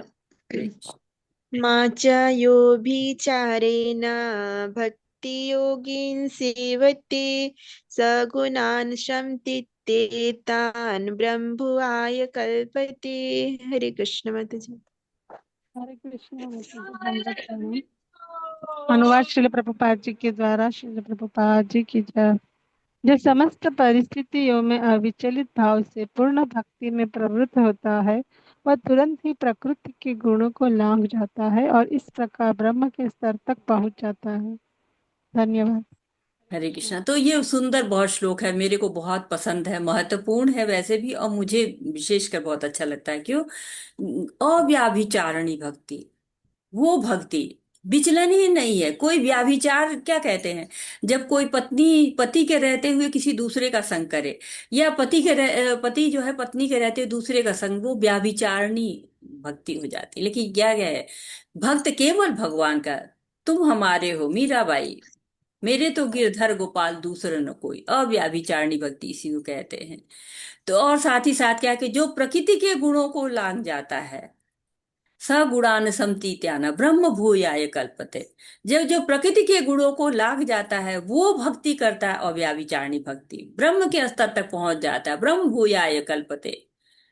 तो बहुत लोग इसको समझ लेते हैं कि हम ही भगवान बन गए, अहम ब्रह्मास्मि। नहीं, ये कहते हैं कि ब्रह्म भूया, वो ब्रह्म की स्थिति को पार कर लेता है, वहां पहुंच जाता है कि भगवान उसकी स्वरूप सिद्धि होने लगती है, उसको पता चल जाता है कि हाँ, मैं भी जो है वो भगवान का अंश हूँ, शाश्वत हूं मैं, नित्य हूं मैं। वो जान लेता है कि भगवान में जो गुण है वही हमारे अंदर भी गुण हैं। जैसे सोने की खान में जो गुण होते हैं वही जो है वो सोने में भी गुण होते हैं, वैसे मैं भगवान का जो है वो अंश हूँ, और भगवान भी मेरे भगवान के अंश होने के नाते जो गुण भगवान में है वो मेरे भी अनुभूति करना शुरू कर लेता है ये। तो ये बहुत ही सुंदर श्लोक है कि इस अवस्था को जब आ जाता है, अभी अभिचारिणी भक्ति करते जो आ जाता है आगे, वो ब्रह्म के स्तर को प्राप्त कर लेता है। वो परम सत्य के तीन स्तर होते हैं ना, पहला स्तर उसको प्राप्त होना शुरू हो जाता है, और उसको पता चल जाता है कि मैं भी भगवान के जो है भगवान का ही अंश हूँ, और भगवान तक ही मुझे पहुंचना है। और वो कहते हैं कि लेकिन ब्रह्मत्व प्राप्त करने पर मनुष्य व्यष्टि आत्मा के रूप में अपने शाश्वत ब्रह्म को खोता नहीं है। तो ऐसा नहीं है कि वो विलीन होता है, नहीं, ऐसे जैसे नदी है और नदी समुद्र में मिल जाती है, तो ऐसा नहीं विलीन हो जाती है, नदी विलीन होती है, पानी विलीन होता है, लेकिन उसके अंदर जो मछलियां होती हैं, मगर होते हैं, वो नहीं विलीन होते हैं। वैसे ही जो शाश्वत ब्रह्म होते हैं वो अपने स्वरूप में रहते हैं, वो उसमें समाप्त नहीं होते हैं, वो उसमें अपने एक अंश के रूप में रहते हैं। हरे कृष्णा। ब्राह्मणा हि प्रतिष्ठाहम् अमृतस्य अव्यस्य च शाश्वतस्य च धर्मस्य सुखस्य एकांतिकस्य। हरे कृष्ण। हरे कृष्णा। अनुवाद श्रील प्रभुपाद जी के द्वारा। श्रील प्रभुपाद जी की जय। और मैं ही उस निराकार ब्रह्म का आश्रय हूँ जो अमर्त्य, अविनाशी तथा शाश्वत है और चरम सुख का स्वाभाविक पद है। धन्यवाद माता जी। हरे धन्यवाद। कृष्ण। तो कई लोग सोचते हैं ना कि भगवान निराकार थे, पहले हमारे दर्शन के लिए साकार रूप ले लिया है। तो मतलब कि स्रोत निराकार है और साकार रूप लेता है, परंतु यहाँ पर करे ब्रह्मणो ही प्रतिष्ठा हम, निराकार का स्रोत जो है वो मैं हूं, अर्थात साकार रूप मेरा था। अब जो है वो मैंने जो निराकार रूप आप देख रहे हो, जो ब्रह्म की स्थिति को जो प्राप्त करना चाहते हैं, ब्रह्म तेज को प्राप्त करना चाहते हैं, तो वो रूप भी मेरा ही है, लेकिन वो साकार से आया हुआ है। तो पहले हमने 7वें अध्याय में पढ़ा है, अव्यक्तम व्यक्ति मापन्न मनयन्ते माम बुद्धया परम भावम जानन्तो ममाव्ययम अनुत्तमम। कि जो लोग ठीक से नहीं समझते, वो समझते हैं कि पहले मैं निराकार था अब साकार हो गया हूं, लेकिन भगवान क्या है, सर्व कारण कारणम। ब्रह्म संहिता में जैसे कहा गया, सर्व कारण ईश्वरम परमा कृष्ण सचिदानंद विग्रह अनादिरादि गोविंद, सर्व कारण का आदि पुरुष है वो। तो भगवान ही सबके स्रोत हैं। जैसे हम ट्रेन को देखते हैं ना, जब हम प्लेटफॉर्म पे होते हैं तो सबसे पहले क्या होता है, हमें लाल बत्ती दिखाई देती है, रोशनी दिखाई देती है। तो जिसे ट्रेन नहीं दिखे वो समझेगा कि ये लाइट ही ट्रेन है, लेकिन जब ट्रेन नजदीक आती है तो हमको दिखाई देता है कि ट्रेन में डिब्बे भी हैं, उसमें लोग चढ़ रहे हैं, लोग उतर रहे हैं, उसमें फैन लगा है, उसमें सीटें हैं। तो उसी तरह से जब तक ब्रह्म के तेज को जो देखता है वो सोचता है यही भगवान है, लेकिन भगवान वो नहीं, भगवान का साकार रूप भी है, जो कहते हैं त्रिभंग ललित मुद्रा में सुंदर से भगवान श्याम सुंदर रूप है। तो बहुत सारे लोग ज्ञानी हुए हैं जो ब्रह्म को ब्रह्मवादी थे। तो ब्रह्मवादी और निर्विशेषवादी में अंतर होता है। ब्रह्मवादी वो लोग होते हैं जो भगवान को जानते हैं, लेकिन उनको ब्रह्म का तेज अच्छा लगता है, उसकी वो आराधना करते हैं। लेकिन जो निर्विशेषवादी लोग होते हैं वो भगवान को पूरी तरह से निराकार मानते हैं। तो जो चतुष कुमार जो थे, जो ब्रह्मा जी के पुत्र थे, या सुखदेव गोस्वामी थे, ये लोग क्या थे, ये लोग ब्रह्मवादी थे, यानी भगवान को जानते थे, लेकिन ब्रह्म के तेज से वो लोग ज्यादा प्रभावित थे। लेकिन जब चतुष कुमार जी जाते हैं और भगवान की जो सुगंध को सूंघते हैं, उनकी अगरबत्ती की सुगंध, उनके तुलसी के पत्ते की सुगंध, तो वो तुरंत भक्त बन जाते हैं। सुखदेव गोस्वामी जी जब अपने पिता से भागवतम सुनते हैं, भगवान की लीलाओं को सुनते हैं, तो वो भक्त बन जाते हैं। तो इस तरह से भक्ति करते हैं भक्त, जो है वो कुछ लोग साकार रूप में करते हैं, कुछ लोग निराकार, लेकिन निराकार का आधार भी साकार होता है। जैसे कि आप देखिए कि रात में चंद्र का प्रकाश होता है, सूर्य का प्रकाश होता है, कहाँ से आता है? भगवान से आता है। तो भगवान जब प्रकाश देते हैं तब वो सूर्य और चंद्र में प्रकाश आता है। जैसे घरों में हम लाइट जलाते हैं, इसको थोड़ा और आसान करते हैं, लाइट जलाते हैं तो क्या होता है? उसका आधार बल्ब होता है, लेकिन बल्ब में रोशनी कहाँ से आती है? जो इलेक्ट्रिसिटी होती है उससे। अगर वो नहीं रहे तो बल्ब बेकार हो जाएगा, नहीं रहेगा उसमें कोई तेज। तो इसी तरह से जो हम कहते हैं सुगंध है, तो सुगंध कहाँ से आती है? फूल से आती है। तो फूल साकार है, लेकिन जो सुगंध है वो निराकार है। तो फूल से सुगंध आ रही है, तो साकार से निराकार आ रहा है। इसी तरह से जो कह रहे हैं कि बिना साकार के निराकार स्वरूप की कल्पना नहीं की जा सकती। तो तीन अवस्थाएं होती हैं परम सत्य की, हम लोगों ने पढ़ा हुआ है। वदंती तत्व विदस्तत्वम यज ज्ञानम अद्वयम ब्रह्मेति परमात्मेति भगवानीति शब्दते। परम सत्य को हम ब्रह्म, परमात्मा और भगवान रूप में जान सकते हैं। तो ऐसा शास्त्रों में बताया गया है, शास्त्रों में इसकी पुष्टि की जाती है। तो बहुत सुंदर अध्याय है ये, और बहुत सारी हमारे ज्ञान चक्षुओं को खोलने वाला अध्याय है। 13वें अध्याय में हमें ज्ञान चक्षु मिला, और हमने जाना कि तीन गुण हमारे जीवन को कैसे प्रभावित करते हैं, हमारे जीवन को प्रभावित करते हैं, हमारी गति को प्रभावित करते हैं कि हमें मृत्यु के बाद क्या गति मिलेगी, और इस जीवन में भी हमारा जो है जीवन कैसा होगा, हम कैसे कितना सुख का अनुभव करेंगे, कितने दुख का अनुभव करेंगे, ये सब चीजें बताते। तो एक तरह से एक चीज और सिद्ध हुई कि कम से कम हमें सतोगुण के प्लेटफॉर्म पर तो रहना ही चाहिए। सतोगुण का प्लेटफॉर्म रनवे की तरह से होता है, जैसे रनवे पर हवाई जहाज जो है उड़ान भरता है, वैसे हमारी भक्ति उड़ान भरती है जब हम सतोगुण में रहते हैं। तो हमें, अगर हम तमोगुण में है तो हमें रजोगुण में आना चाहिए, और रजोगुण में है तो सतोगुण में आना चाहिए। तो कम से कम सतोगुण की प्लेटफॉर्म तक तो हमें जरूर आना चाहिए। इस प्रकार श्रीमद् भगवत गीता के 14वें अध्याय प्रकृति के तीन गुण का भक्ति वेदांत तात्पर्य पूर्ण हुआ। वाच्छाकल्पतरुभ्यश्च कृपा सिंधुभ्य एव च पतितानां पावनेभ्यो वैष्णवेभ्यो नमो नमः। अनंत कोटि वैष्णव वृंद की जय। शीला प्रभुपाद की जय। भगवद गीता की जय। हरे कृष्णा हरे कृष्णा हरे कृष्णा कृष्णा कृष्णा कृष्णा हरे हरे हरे, हरे हरे हरे राम राम हरे हरे राम, राम राम राम राम हरे हरे हरे। हरे हरे कृष्णा कृष्णा हरे कृष्णा कृष्णा हरे कृष्णा हरे हरे हरे, हरे हरे राम राम हरे राम राम, राम हरे राम हरे राम राम हरे हरे हरे। राम आपका कोई राम प्रश्न है, हरे आपका हरे। कोई सुझाव है, आप कुछ शेयर करना चाहते हैं, आप कुछ त्रुटि सुधार करना चाहते हैं, तो मोस्ट वेलकम आपका। हरे कृष्णा। और आप लोग का 14वां अध्याय हो गया है, आप लोग लेवल 3 के लिए अब अपना नाम देना शुरू कर दीजिए। नाम है और ईमेल